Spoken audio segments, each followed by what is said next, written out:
Well, welcome. My name is Eric Friedman. I'm the Executive Director of the Mad River Valley Chamber of Commerce, and we are here as part of our business education series. And we're having a conversation with Craig Eilers from Eilers Financial Services here in town.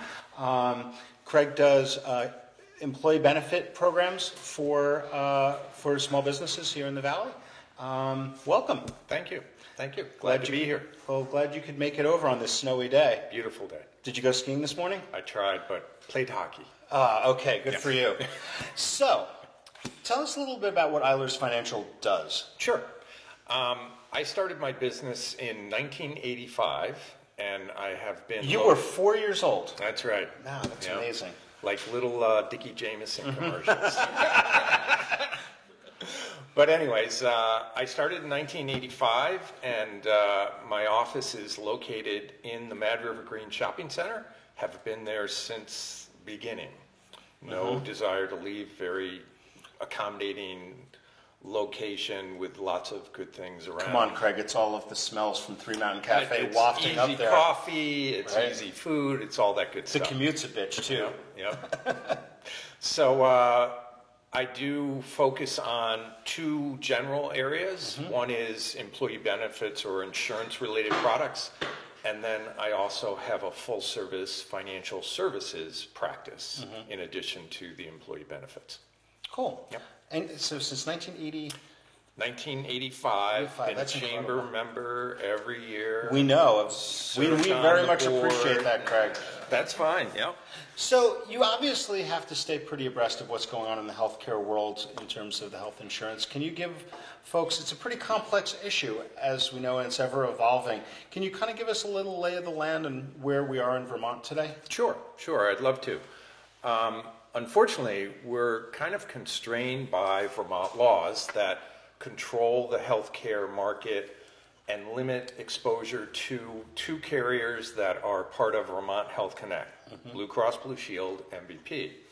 Luckily, we have two carriers because they do compete against each other, but they are constrained by the exchange and what the exchange has for rules and policy guidelines and a lot of other things that... And can I just say, so when you say the exchange, is that synonymous with Vermont Health Connect? Correct? It is. Okay, because I think that's sometimes confusing to people. It certainly can be. So Vermont is one of 13 states that has its own exchange. So without Vermont Health Connect, we would be part of the federal exchange. But as a state, we chose to create our own exchange, so we put that out there for Vermonters to access health care. It's our marketplace. And so what does that mean for local business owners? Like why do some businesses offer health insurance, others don't? You know, I would say primarily cost. Honestly, a business owner looking at the cost of health care, weighing it with other needs that they have for employees like wages and other perks of working for somebody. How much paid time off do you have and other benefits? It becomes a bottom line issue. And if a business is trying to enter the healthcare market per se as a benefit, it's daunting from how much it costs. Bottom line. So that being said, what should businesses be looking at? I mean, and one of the big things to think about is employee retention. Correct. And that's with near full employment these days, it's hard to keep people. So I think that's obviously something that people are trying to offer. Correct. So what businesses can come to you? And like when I worked at Mad River, right? I worked at Mad River Glen, and we ran our health insurance program through you. Correct. And so you work as an administrator in that regard. To a certain degree, yes, administration is part of it, but more, I think, is the education component and the service piece of being available when issues come up. People obviously are going to have questions along the way, but also you don't anticipate problems, but when problems arise, having a professional to sort of go through the system and work out the issues is valuable. So a lot of it is, I know from my experience at Mad River Glen, is we had our own program with Blue Cross Blue Shield. So there are smaller businesses that purchased through Vermont Health Connect, correct? Is that how? Well, not to get too deep in the weeds, but when our exchange was first put out there for the public, it failed immediately. Right. And for 3 months, we sort of hobbled along without an exchange, and we were trying to put everybody in the system, but it didn't work. So Vermont Health Connect made a decision at that point, which has not changed.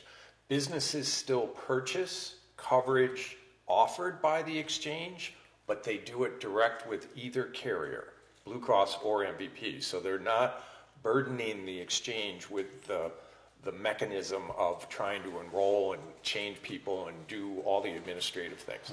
So businesses in Vermont, and that's a business with 2 employees, an owner cannot buy insurance as a business in the state of Vermont. That's a law. You have to have 1 common law employee to be able to set a plan up. But when you do, you go either direct to Blue Cross or MVP, or you go through a broker, which will facilitate the process for you. Okay. When a broker's involved, the exchange does not compensate a broker for their service, so the employer pays a fee to the broker on a monthly basis. Yep. Great. So if there's a single proprietorship or there's someone working, small business at home doing whatever, they're going to have to buy on the exchange by themselves. They're gonna so have to. The threshold is just simply 2 employees. They can use a broker. Some brokers will deal with individuals, others won't.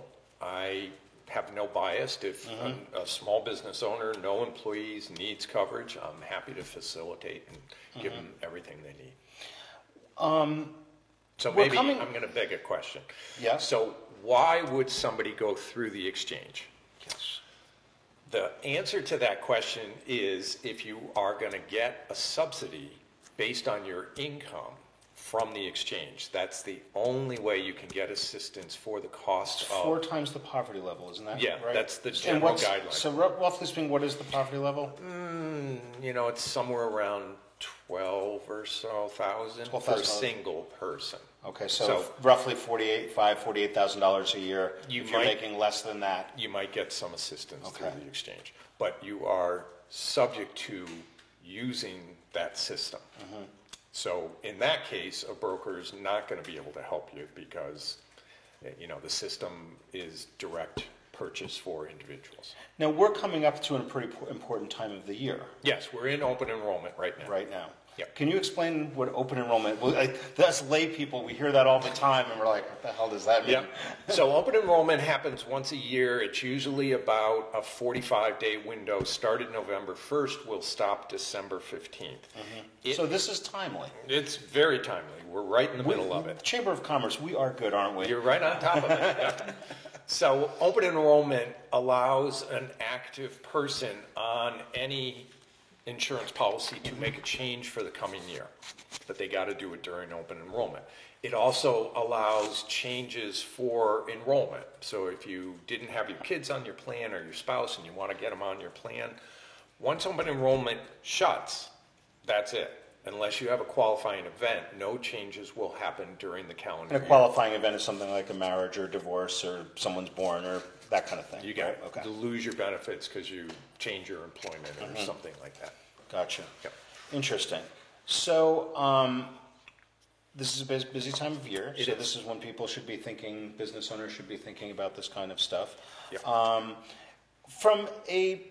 What are the questions that you get most from business owners when you start talking about health insurance? Is there another option to... And the answer is no. And the answer is no, and I always apologize first, not because I don't have other options, other than I explain the system that we're in, the laws that are in place, and then go forward and say there really is no other choice in the state of Vermont if you are an individual or a small business to purchase coverage. And do you see a trend in terms of what businesses are paying in terms of, as they're looking at employee retention, are more paying more? It depends on the type of business. The employers that are more professional in nature have a higher contribution level than those that are not. You hit on one other thing. If you're trying to attract a certain skill level, you're going to have a benefit package that is meaningful. Right. Yeah. Interesting. So, when you see the local business, I mean, you've been here working here since 1985 in the same position. Yep. What do you see are the biggest challenges for the local businesses around in our community? You know, from my perspective of what I deal with, it really is coming up with a meaningful contribution to offer people a good benefit package. Yeah. I mean, it certainly helps retain people. It does. You know, if you're getting a subsidy, let's call it, from your employer, a defined contribution towards the cost of your insurance, that's money you don't have to pay for, obviously, but also it means your employer respects you and wants you to have good benefits, where employers that don't offer it, I don't want to say they don't respect their employees, but you know, maybe they're not so concerned if somebody moves on to a different place. Yeah. Since the advent of the Affordable Care Act, back in 2008? 6 years ago. Okay. Yeah. It was only six, it was more than 6 years ago. Okay. Yeah. The question I want to ask is, Has our current president tried to blow it up every chance he's gotten? yeah. Yes. Okay. But anyways, I don't know if that's... No, okay, where I was going to go with this is, so with the advent of the Affordable Care Act, the Chamber of Commerce, a lot of people were members of the Chamber of Commerce to get the VACE insurance. And VACE is the Vermont Association of Chamber Executives, and that was a way to get insurance to small businesses Very at the popular time. program. And it was a popular program, and it was a big reason that a lot of people were members of the Chamber of Commerce. And when that went away, that actually was very hurtful to a lot of the chambers. Fortunately for us, you know, we had a lot of other functions, and it didn't impact us that much. But we still do offer VACE programs for dental and vision. Yes. Can you talk about those a little bit? Sure, absolutely. They're excellent benefits. VACE, like you mentioned, had a package of benefits which included very competitive health care plans, but when our Governor Shumlin came into office and the laws changed, they had to stop offering that benefit. So they switched gears and focused more on voluntary benefits. So the dental program, which is with Delta Dental, and the vision program, which is with VSP, Vision Service Plan, are very attractive benefits to allow an employer to give access without actually having to contribute unless they want to. It can be a totally voluntary plan, but that certainly is attractive to employees because they don't have the ability to buy those policies in a meaningful way on their own. So I have seen an uptick in employers sponsoring the plan through VACE and then allowing their employees to purchase it either with a small subsidy from the employee or just have it as a voluntary program. Yeah, I went and did a little research on this, and it was pretty interesting. So with Delta Dental, they offer 3 different plans. Yes. Delta Dental PPO plus Premier, the Delta Dental PPO, and then the new one, which is the Delta Dental Preventative, which is a new lower cost plan. And I was pretty impressed that, like I said, it was pretty They're reasonably robust. priced, and it was anywhere between I'm just going to say it was between $50 and $30 a month. Yep. Which isn't too bad. Not at all. And there's also a vision plan too with VSP, right? Correct, and that's a really beneficial plan because both plans are beneficial. The vision more so because you cannot buy vision coverage on your own. You can buy Delta Dental direct as an individual. You end up paying more and, in my opinion, not getting the same level of benefits. But the VSP serves a great purpose because people should have access to vision care. A lot of people need to buy hardware, glasses, contacts. It's a very efficient and cost-effective way to have that benefit. Yeah, and those I was looking at those too is between $12 and $19 a month. There you and go. That's when I'm looking at the benefits, like you get one pair of glasses, it really pays for that it. pays for itself. That's a great question on that, Craig. Yeah, of Yes. course.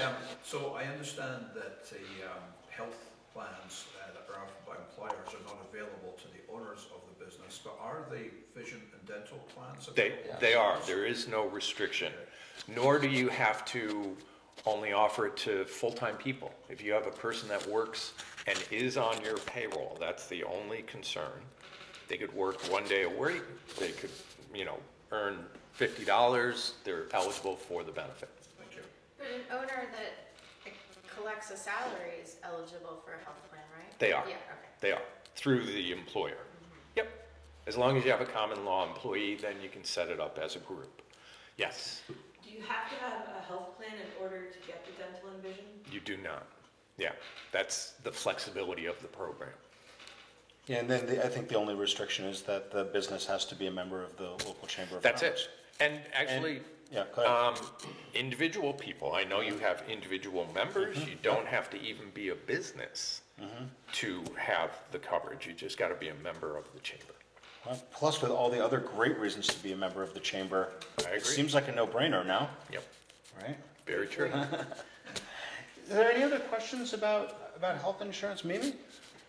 So I'm struggling with the 5 employees to get the group benefit rate. Yes. If 2 owners happen to be married, but they're both on the payroll, can they count as 2 people? If you don't have, yes, the answer is yes. Okay, so, because I was worried that one would be the dependent. It- Because I need 5, I only have 3 people that are eligible right now, but if I put each owner, Then you're up to 5. then I'm up to 5. Sure. Yeah.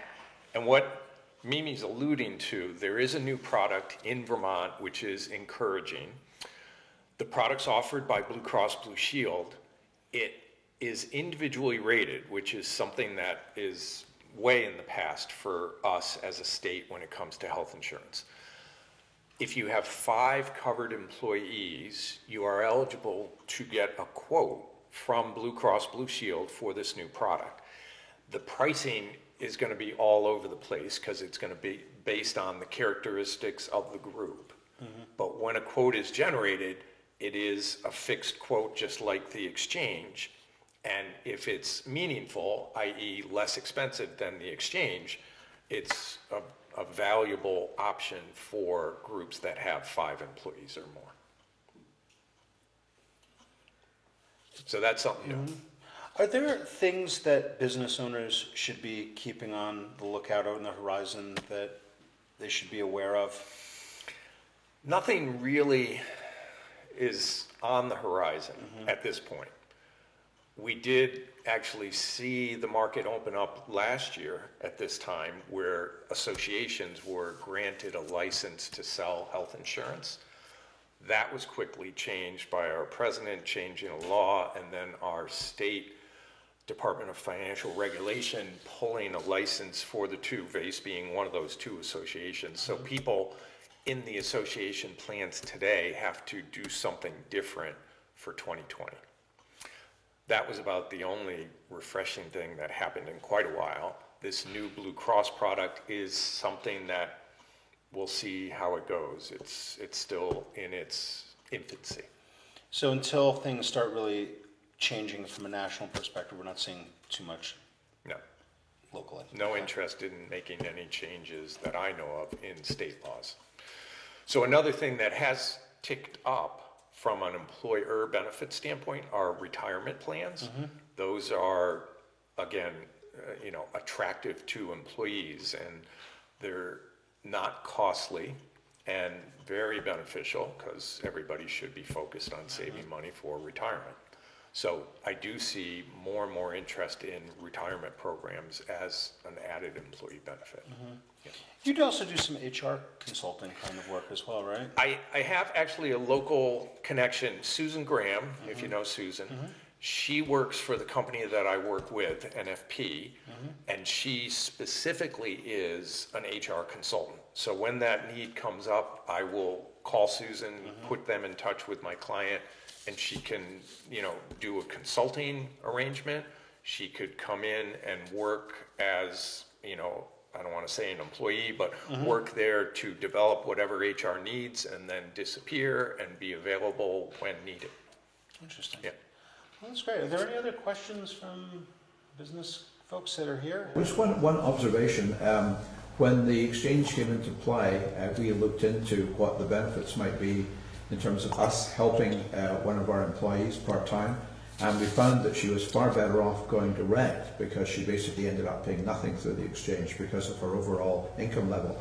And I would imagine that's fairly typical for a lot of service level employees. For smaller groups, it can be. What happens is Vermont has what's called a Vermont Employer Assessment. It's a fee. Business owners will call it a tax. Basically, if you don't offer benefits and your employees number more than 4, through payroll, you are assessed a fee on a quarterly basis that you basically pay into the general fund of Vermont, and you lose control of that money. So it is a trade-off for a business to not have an employer-sponsored plan, because that fee is applicable after you count 4 employees. How much is the fee? It's like $158 a quarter. Okay. Yeah. Does that vary based on the size of the business? It doesn't. It's Just just, straight? it's a head charge. So as many people above 4 that don't, or that you employ that don't have health insurance, you pay that fee into the state of Vermont on a quarterly basis. And has that stick worked in getting people, No. really? Yeah. Because if you weigh it, you know, if you can't afford a couple $100 a month as a contribution, $150 a quarter is the price you pay for not being able to support a meaningful contribution to health insurance. So let me give you an example, because we have a lot of younger employees. So some of our employees are still under 26, so they're still in their parents' plan. They have no incentive to change. Then let's say you just turned 26 or you're 27, and you work in our tasting room and you make $15 an hour plus tips. The cheapest, if we offered a plan, the cheapest Vermont Health Connect or MVP or Blue Cross plan, it's something like $488 a month. Like that's, or, you know, almost $500 a month. But that employee could probably go direct to Vermont Health Connect, buy a plan for maybe $200. So if I can offer them a $488 plan, I have to give them now at least like $300 to make it worth their while. That's a big contribution, $300 every month, to make them not go through Vermont Health Connect. So for a small business, like for us, the trade-off, well, these people are under 26, but let's say they were between 25 and 30 and didn't have dependents. It's just a lot of money to give them something that they could get cheaper. But from an employee retention perspective, couldn't you say, hey, I'll give you $250 a month towards health insurance? Right, but if it doesn't make it cheaper than what they could get through Vermont Health Connect, they don't see that as a benefit. See what I'm saying? What if you were paying for it? If we were paying for the whole thing, maybe, but then that's a lot of money. But is So- it possible for an employer to provide a subsidy to an employee to then buy that direct and still not pay the penalty? Yes and no. So in order, you can certainly compensate an employee for any amount of money, and that goes into their bottom line. Income determines your subsidy. So if you give an employee more income, you reduce the subsidy that they're going to get from the exchange. Because you're giving them more and they're getting insurance, that doesn't alleviate you from the assessment, because you as the business owner don't sponsor a group plan. So it really is a catch-22. It is a total catch-22. And when you do compensate somebody more, say Mimi says, here's $250, I can't afford to give you health insurance, but use this. She just increased her payroll cost, her FICA FUTA matching contribution. She also increased her work comp costs. She also increased other liability costs, because everything focuses on payroll. And there's no way to compensate somebody without it being considered payroll. So it is really a catch-22. Yes? Could we offer a health savings account to our employees with folks not having health care? Good question. The number one rule for offering a health savings account is having a qualified medical plan to support the health savings account. So it's a cart and a horse question. You got to have the plan to be able to have an HSA. Yeah. But then the other, if you do offer a plan now, are employees' contribution to their health plan pre-tax? You can run it through payroll on a pre-tax basis. Any contribution you make towards their cost is a tax deduction for the business. So it does become very tax advantageous for an employer to be in a position to offer healthcare benefits because it's efficient for the employee and for the employer.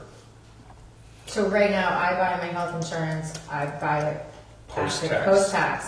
So if we can offer a plan, then that will reduce my taxable income. Absolutely. Yeah, Yep. great. Yep. And create an expense for the business along the way. Yep. So a lot of moving parts to this, aren't there? There are. That's where. It's unfortunate because I think, business owners have a lot of other stuff to worry about, like running their business, and to have to keep on top of this is not an easy thing. It's not. Yeah. And it's not a lot of fun. And it's. I mean, I know you're like having a great I try to time make with it this. fun. I'm not having any fun right now. No. Did you have another question, Peter? Yeah, it's a hypothetical question, but under the present federal law, does Vermont have any options at the state level to make things easier in terms of some of these complications running into, or is it totally constrained by the ACA? Well, the state does have the ability to create an open market in Vermont, but they choose to currently not allow commercial carriers to compete outside the exchange. So the Affordable Care Act sets the stage for every state in the U.S. Our exchange, Vermont Health Connect, is controlled by the Affordable Care Act. In every other state except Vermont, if you were an individual or a small business looking to purchase health insurance, you could go to the exchange, or you could look at the commercial market and weigh the two and see which one has a more competitive price or a better policy or anything else. That's not true in Vermont. We are the only state that does not have a commercial market. And what was the rationale behind that? Whew, okay, we're going to get into politics here. If you remember when Governor Shumlin was first elected, 6 years now, his first piece of legislation was to put the law on the books that we have right now. No more commercial insurance for small businesses or individuals.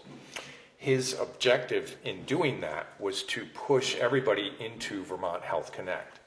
If you remember, he had a desire to see Vermont be the first single-payer healthcare system in the U.S. So by controlling the population in Vermont Health Connect, his next step was to try to pursue single-payer coverage. That unfortunately failed pretty quickly because the big employers are not subject to Vermont Health Connect. So the IBMs, ironically enough, the state of Vermont, Keurig, you could name them all, they all operate outside of Vermont Health Connect. So they didn't have the numbers that they wanted to get, and they couldn't control those larger groups because they're controlled by ERISA plans, which are above state. They're controlled by the Fed. So long story short, we got here on a promise of a single payer system which never materialized, but nobody bothered to go back and change the law which says let commercial companies exist. Yeah.